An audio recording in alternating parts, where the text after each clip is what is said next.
BJP प्रदेश कार्य समिति की बैठक होगी 14 जुलाई को ये बैठक होगी। बैठक में जेपी नड्डा भी शामिल होंगे और भूपेंद्र चौधरी ने ये बैठक को लेकर मंथन किया है।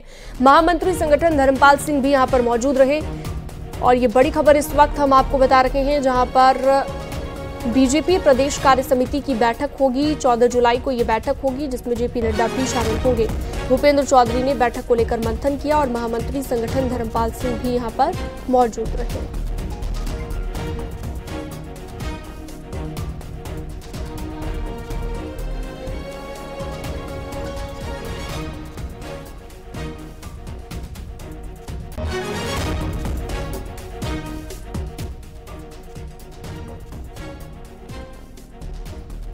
संकेत मिश्रा इस पर ज्यादा जानकारी के लिए हमारे से जुड़ गए हैं। संकेत, इस बैठक को लेकर जानकारी दीजिए। बिल्कुल, भारतीय जनता पार्टी अब आगामी रणनीति को लेकर उत्तर प्रदेश की प्रदेश कार्य समिति की बैठक 14 जुलाई को करेगी और इस 14 जुलाई को जो प्रदेश कार्य समिति की बैठक होगी, इसमें बीजेपी के राष्ट्रीय अध्यक्ष जेपी नड्डा मौजूद रहेंगे।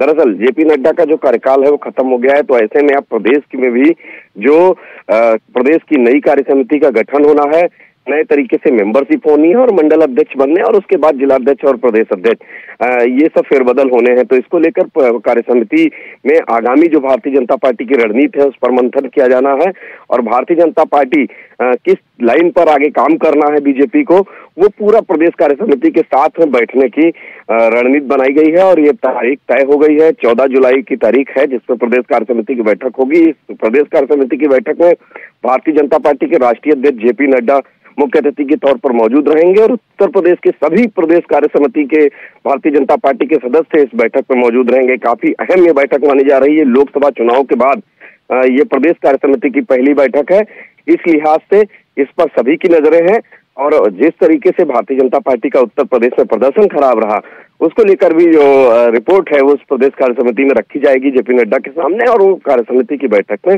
अपनी बातें रखेंगे कार्य समिति के सदस्य। ठीक है, बहुत शुक्रिया तमाम जानकारी के लिए आपका।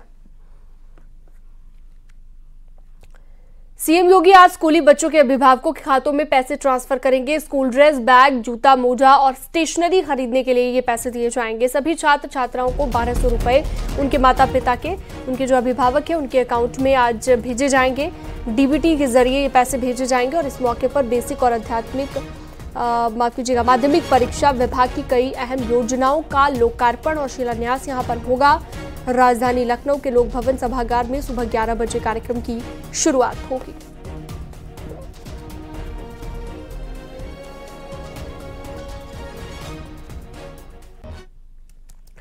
शाहजहांपुर पुलिस ने ठगी गिरोह का भंडाफोड़ किया है। पुलिस ने एक महिला समेत 2 शातिर ठगों को गिरफ्तार कर लिया है। पुलिस के मुताबिक आरोपी नकली सोने के सिक्के को असली बताकर कई ज्वेलर्स को ठगी का शिकार बना चुका है। फिलहाल पुलिस ने दोनों आरोपियों को गिरफ्तार कर जेल भेज दिया है और आगे की कार्रवाई में जुट गई है।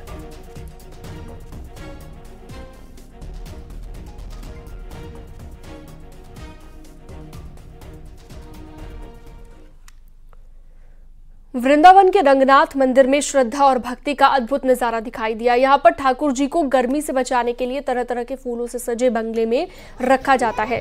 फूलों से सजाए गए आकर्षक बंगले की छटा देखते ही बनती थी। फूल बंगले में विराजमान ठाकुर जी को देखने के लिए श्रद्धालुओं का सैलाब उमड़ पड़ा।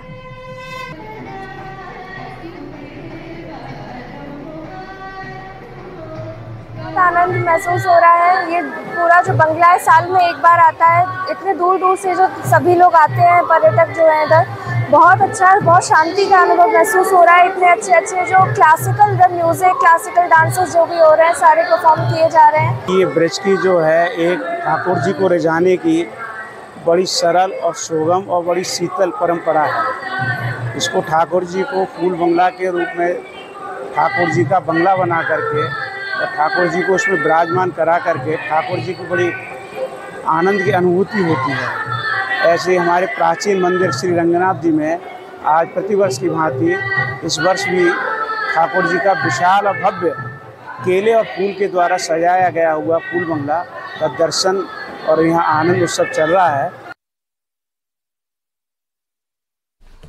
जल्द ही वाराणसी में शुरू होने जा रहा है देश का पहला अर्बन रोपवे ट्रांसपोर्ट सिस्टम। माना जा रहा है कि रोपवे से काशी में गौदौलिया से कैंट रेलवे स्टेशन पहुंचने में सिर्फ 16 मिनट लगेंगे। एक रिपोर्ट देखिए।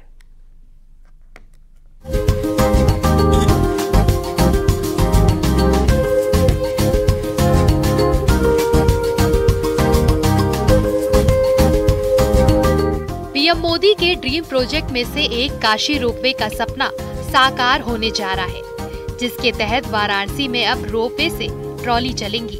वाराणसी में देश का पहला अर्बन रोपवे ट्रांसपोर्ट बन रहा है। पहले चरण का 70% काम लगभग पूरा भी हो गया है। जुलाई में कैंट से रथ यात्रा तक ट्रायल रन किया जाएगा। रोपवे की कुल लंबाई 3.75 किलोमीटर होगी। इसमें 5 स्टेशन बनाए जाएंगे। चढ़ने उतरने के लिए 4 स्टेशन भी होंगे। इन 4 स्टेशनों में पहला कैंट रेलवे स्टेशन होगा, जहां से रोपवे शुरू हो रहा है।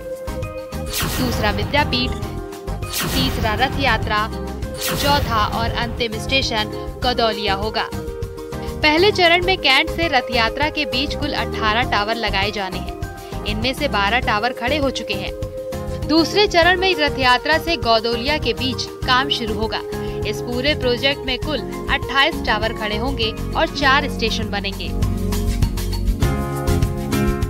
रोपवे स्टेशनों पर मेट्रो की तर्ज पर टिकट और डिजिटल पास की सुविधा होगी। अलग अलग फेज में कैसे इसका संचालन होगा, कितनी देर में सफर पूरा होगा, इन सारी व्यवस्थाओं को अंतिम रूप देने के लिए अधिकारी जुट गए हैं। फिलहाल मशीनों का इंस्टॉलेशन शुरू हो चुका है, जिसे स्विट्जरलैंड के इंजीनियर्स तैयार कर रहे हैं। रोपवे के अधिकारियों के अनुसार गोंडोला की पहली खेप वाराणसी आ चुकी है और जल्द ही इसका ट्रायल रन शुरू हो जाएगा। रोपवे में हमारा जो पहला चरण है कैंटोनमेंट से रथ यात्रा तक का, वो पहले चरण के सभी जो काम हैं वो किए जा रहे हैं वर्तमान में। उसके सभी पिलर्स की तैयारी हो चुकी है, सभी पिलर्स को लगाया जा रहा है। पिलर नंबर 12 ऑलरेडी लगाया जा चुका है, अभी 13 पे काम चल रहा है।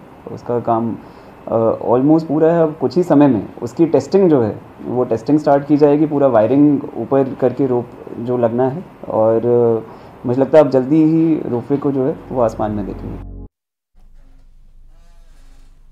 और वक्त एक छोटे से ब्रेक का, जल्द लौटेंगे।